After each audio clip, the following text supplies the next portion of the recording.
이번 시간에는 가스계 소화설비 61번부터 72번까지 문제를 같이 풀어보도록 하겠습니다. 61번 문제는 충전 밀도에 대한 문제가 되겠고, 전에 충전비에 대해서 학습을 했습니다. 충전비, 이 개념과 반대라고 생각하시면 됩니다. 충전비는 C는 영화관 CGV라고 했죠. G분의 V이다. 이때 V는 용기의 내용적이고 G는 약재의 중량이기 때문에 킬로그램이라고 했습니다. 그럼 충전 밀도는 뭐냐면, 밀도는 개념이 부피분의 질량입니다. 부피는 정해져 있고 가스 약재통의 크기로 정해져 있고, 질량이 변화하는데 질량이 많다라고 하면 약재가 가득 차 있어서 밀도가 높다라고 보시면 됩니다. 반대로 약재량이 줄어들면 어떻게 됩니까? 약재량이 줄어들면 질량이 줄어들기 때문에 밀도도 이렇게 줄어들게 됩니다.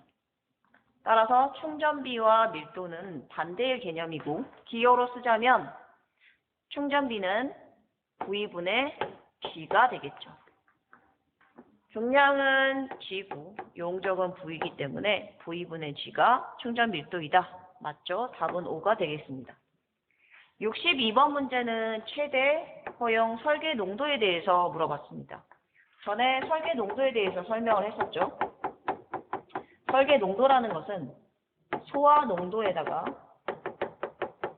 어떠한 값을 곱했죠? 그렇죠. 안전율을 곱한 값이다라고 했습니다. 이 안전율이 의미하는 게 뭐라고 했죠? 소화 약재를 방사를 하게 되면 계구부 쪽으로 약재가 낭비가 되겠죠? 빠져나가게 되기 때문에 안전율을 곱한다라고 했습니다. 그래서 약재량을 추가하는 개념이 안전율이다라고 보시면 됩니다. 이렇게 약재량을 추가해서 충분한 소화 농도에 이를 수 있도록 설계 농도를 설계한다, 이렇게 보시면 됩니다. 즉, 공기 중에는 21%의 산소가 있는데 15%가 됐을 때 질식 소화 효과가 있다라고 했고, 이렇게 질식 효과를 얻으려면 충분한 설계 농도로 설계를 해야 한다라고 했습니다. 문제를 보도록 할게요. 최대 허용 설계 농도라는 것은 사람이 상주하는 곳에 적용하는 소화 약재의 설계 농도를 의미하고, 사람이 상주하기 때문에 이때 약재를 뿌렸을 때 인체의 안전에 영향을 미치면 될까요? 안 될까요? 안 되겠죠. 미치지 않는 농도를 우리는 최대까지 허용해주는 설계 농도라고 해서 최대 허용 설계 농도라고 했습니다. 답은 X, 미치는 것이 아니라 미치지 않는 농도이다. 이렇게 고쳐주시면 됩니다. 63번 문제, 위험물에 대한 내용입니다. 할로겐 화합물 및 불활성 기체 소화 약재 소화 설비를 적용할 수 없는 대상물은 어느 것이냐라고 물어봤죠. 위험물에는 6가지가 있습니다. 제1류부터 2, 3, 4, 5, 6까지 있고 각각 이름이 있습니다. 각각 이름을 한번 같이 적어보도록 하죠. 산가자, 어떤 산입니까? 인자산이다. 이렇게 암기해 주시면 됩니다. 인류의 산은 산화성 고체를 의미하며, 이 산화성 고체 안에는 산소가 있습니다. 따라서 가염물하고 점화원이 있다면 발화가 될 수 있다, 인화가 될 수 있다, 이렇게 보시면 됩니다. 이번에 이류의 가는 뭐냐면 가연성 고체를 의미합니다. 가연물이기 때문에 산소가 있으면 불이 날 수 있겠죠. 3류는 뭐냐면 자연 발화성 물질 및 금수성 물질입니다. 물을 금한다라고 해서 물과 반응하는 물질이고, 자연 발화는 자연스럽게 발화, 화재가 발생될 수 있다는 뜻입니다. 대표적인 물질로 P4인 황린이 있습니다. 이 황린은 인화점이 낮기 때문에 자연 발화할 수 있는 물질이라고 보면 될 것 같습니다. 4류는 인화성 액체이다 라고 해서 여기는 이제 휘발유나 경유, 등유와 같은 유류 화재가 발생할 수 있는 위험물이라고 보시면 됩니다. 오류는 자기 반응성 물질입니다. 스스로 반응하는 물질이기 때문에 내 안에 산소도 있고 내 안에 가연물도 있습니다. 즉 한번 불이 나면 이 산소와 가연물을 다 소모할 때까지 계속 연소가 지속이 된다. 굉장히 위험한 물질이죠. 마지막 육류에 사는 산화성 액체로서 내 안에 산소가 있는 액체 물질이라고 위험물이라고 보시면 됩니다. 자, 그러면 할로겐 화합물이나 불활성 기체의 기본 소화 효과는 연쇄 반응을 억제하고 연소의 연결고리를 끊어주고 그리고 기타 효과로서 질식 소화 효과와 냉각 소화 효과도 같이 있습니다. 근데 이러한 효과가 있는 이 소화 약제가 설치 제외되는 장소가 있는데 사람이 상주하는 곳, 이런 곳에는 어때요? 소화 약제를 방사하게 되면 사람이 질식사 할 수 있겠죠. 그래서 이런 장소에는 설치를 하지 않는다. 삼류와 오류 위험물, 아까 삼류가 뭐였죠? 삼류는 자연 발화성 물질이었고 오류는 뭐였습니까? 자기 반응성 물질이었죠. 이러한 곳에는 할로겐 화합물이나 불활성 기체 소화 약제가 적응성이 없습니다. 약제를 뿌려봤자 소화가 되지 않습니다. 그래서 삼류와 오류는 자기 발화와 자기 반응성 물질이기 때문에 적응성이 없어서 설치 제외이다. 이렇게 생각하시면 됩니다. 자, 보기에서 삼류, 오류를 찾으시면 되는데 삼류, 3번에 나와 있죠. 3번이 답이 되겠습니다. 64번 문제 같은 문제입니다. 할로겐 화합물, 불활성 기체 소화 설비를 설치할 수 없는 장소의 기준 중 옳은 것은 아까 몇류? 삼류와 오류 위험물이라고 했습니다. 삼류와 오류이다. 답은 3번이 됩니다. 65번 문제. 할로겐 화합물 및 불활성 기체 소화 약제 저장 용기 설치 기준입니다. CO2 소화 설비 저장 용기 설치 기준과 비교를 하면 되는데 딱 한 가지만 다릅니다. 두 번째, 온도가 55도 이하이고 온도 변화가 작은 곳에 설치해야 되겠죠? 이때 55도만 다릅니다. CO2 소화 약제 저장 용기의 경우에는 몇 도였죠? 그렇죠. 40도씨 이하였습니다. 따라서 이 부분만 차이가 있다라고 생각을 하시면 됩니다. 용기 간의 간격도 3cm 이상으로 떨어뜨려야 되겠죠? 유지를 한다. 이 부분 기억하고 문제를 풀어보겠습니다. 방호구역 외의 장소에 설치할 것. 맞죠? 온도 40도씨 이상. 이상이 맞나요? 높으면 안 되죠. 따라서 이상 아니고 40도씨도 아닙니다. 55도씨 이하이고 변화가 적은 곳. 답은 2번. 직사광선 피해야 되겠죠. 빗물도 피해야 됩니다. 방화문으로 구획된 실에 설치를 해야 되겠죠. 맞습니다. 66번 문제, 같은 문제입니다. 저장 용기 설치 기준으로 적합한 것 물어봤습니다. 용기 간의 간격 3cm 이내입니까? 3cm 이상으로 떨어뜨려야 되겠죠? 틀렸죠? 방호구역 내 맞습니까? 아니죠. 방호구역 외 바깥에 설치해야 되겠죠. 온도가 50도씨 이상입니까? 아니죠. 55도씨 이하. 온도 변화가 적은 곳. 틀렸죠? 설치 장소에 해당 용기가 설치된 곳임을 표시하는 표지가 있어야 할 것. 맞죠? 답은 4번이 되겠습니다. 17번 문제. 할로겐 화합물 및 불활성 기체 소화 설비 중 저장 용기 내에 기체 상태로 되어 있는 소화 약제에 대해서 물어봤습니다. 잘 보시면 할로겐 화합물과 불활성 기체라고 되어 있기 때문에 불활성 기체가 기체 상태구나 라고 보시면 됩니다. 자, 우리가 불활성 기체를 뭐라고 하냐면 inert gas라고 합니다. 이때 inert라는 것은 기력이 없다, 불활성이다 이런 뜻입니다. 그래서 소화 약체를 표시할 때는 inert gas의 Ig라고 하고 다시 뒤에 숫자가 붙는데 이 숫자는 뭐냐면 불활성 기체를 이루는 기체들의 농도라고 보시면 됩니다. 기체 농도이다. 자, 그러면 Ig만 찾으시면 됩니다. 4번밖에 없죠? 4번이 답이고 나머지 이렇게 세 가지는 할로겐 화합물 소화 약체로서 저장 용기 내에서 액체 상태이다 라고 보시면 됩니다. 68번 문제. IG541의 혼합가스 성분에 대해서 물어봤습니다. 그럼 불활성 기체 소화 약제의 종류를 볼게요. 541번, 55번, 100번, 01번이 있습니다. 이 숫자들이 각각 세 가지를 의미하는데 질소, 아르곤, 이산화탄소입니다. 앞에 게 질소, 가운데가 아르곤, 마지막이 이산화탄소이다. 암기하실 때는 질아이,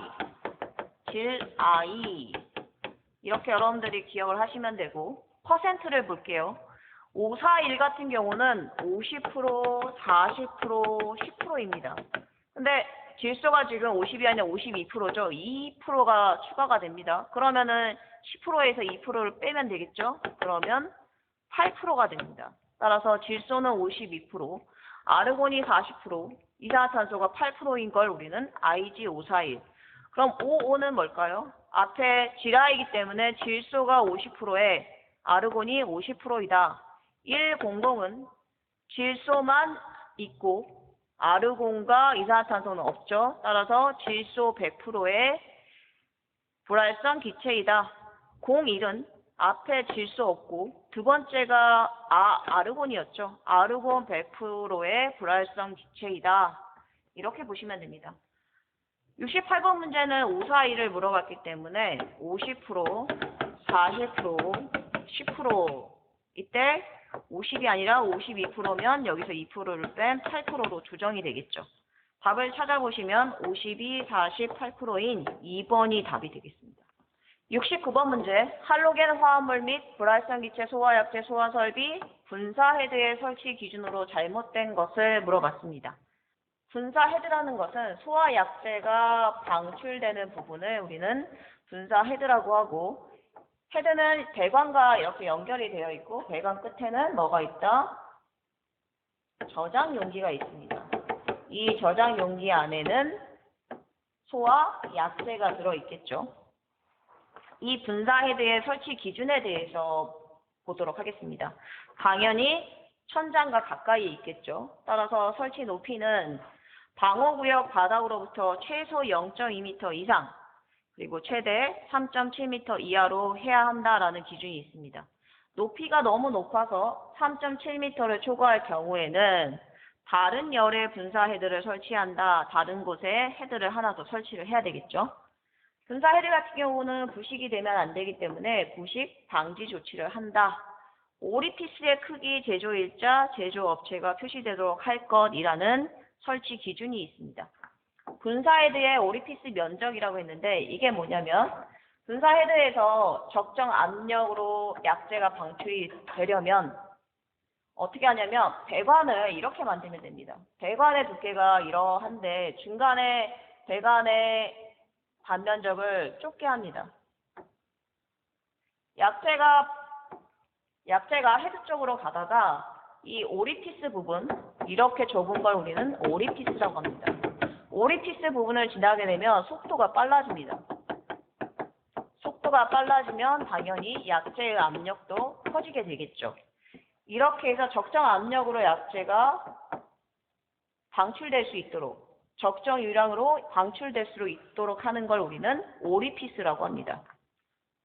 이 면적을 보시면은 중간에 좁아지게 되겠죠. 따라서 배관 구경 면적의 이 면적의 70% 이하니까 이렇게 면적이 좁아진다. 이 좁아진 면적이 이것의 70% 이하가 되도록 한다. 이런 설치 기준이 있습니다. 별 하나. 이 부분 70%를 꼭 기억하시기 바랍니다. 문제 보도록 하겠습니다. 분사 헤드의 설치 높이는 최소 0.2m 이상 3.7m 이하. 맞죠? 천장 높이가 3.7m를 초과할 경우에는 다른 열의 분사 헤드를 추가로 설치를 해야겠죠. 맞습니다. 부식되지 않도록 방지 조치를 한다. 맞습니다. 오리피스 면적은 배관 구경 면적이 100%라고 했을 때 이것의 몇 프로? 80이 아니라 70%를 초과가 아니라 70% 이하가 되도록 해야 한다. 답은 4번이 되겠습니다. 70번 문제. 할로겐 화합물 및 불활성 기체 소화약제 소화 설비의 수동식 기동장치의 설치 기준으로 잘못된 것 물어봤습니다. 수동식의 반대는 자동식이 되겠죠. 화재 발생 시 약제가 자동으로 기동이 되고 약제가 방출이 되겠죠. 하지만 자동으로 약제가 나오지 않을 경우에는 수동으로 기동장치를 작동해야 됩니다. 따라서 하단에 보시면 해설 부분에 수동식 기동장치는 5kg 이하, 즉 힘이 센 사람이나 힘이 약한 사람이나 누구나 기동할 수 있게끔 그러한 구조로 설치를 해야 됩니다. 따라서 동그라미 1번에 보시면 5kg 이상이 아닌 이하, 누구나 기동할 수 있는 구조로 할 것, 이렇게 고쳐야 되겠죠. 답은 1번. 전기를 사용하는 경우에는 전원 표시 등을 설치해서 전원이 들어와 있다는 걸 알려줘야 됩니다. 기동장치의 방출용 스위치를 작동했을 때는 음향경보장치와 연동이라는 것은 작동하면 경종이 울린다, 이렇게 보시면 됩니다. 맞죠? 연동이 맞습니다. 해당 방호구역의 출입구 부근 등 당연히 조작할 수 있는 사람이 쉽게 피난할 수 있는 장소에다 설치를 해야지 작동을 시키고 피난을 할 수 있겠죠. 답은 1번이 되겠습니다. 71번 문제. 할로겐 화합물 소화약제 산출 공식에 대해서 물어봤습니다. 앞에서 CO2 소화 설비 약제량 구하는 공식에 대해서 학습했었죠. 어떻게 구했나요? weight, W는 단위는 당연히 약제량이니까 킬로그램이 되겠죠. 자, 최적에다가 알파를 곱하고 그리고 면적에다가 베타를 곱한 게 바로 CO2 소화설비 약제량이 되겠죠. 이때 V는 최적이고 A는 면적이다 라고 했습니다. 자, 그렇다면 할로겐 화합물 소화약제의 산출 공식을 보면 마찬가지 기호는 똑같습니다. weight, W. 당연히 무게 킬로그램이 단위가 되겠죠. 최적에다가 V에다가 알파에 해당하는 값을 곱하면 됩니다. 이 알파에 해당하는 값이 무엇이다? C이다.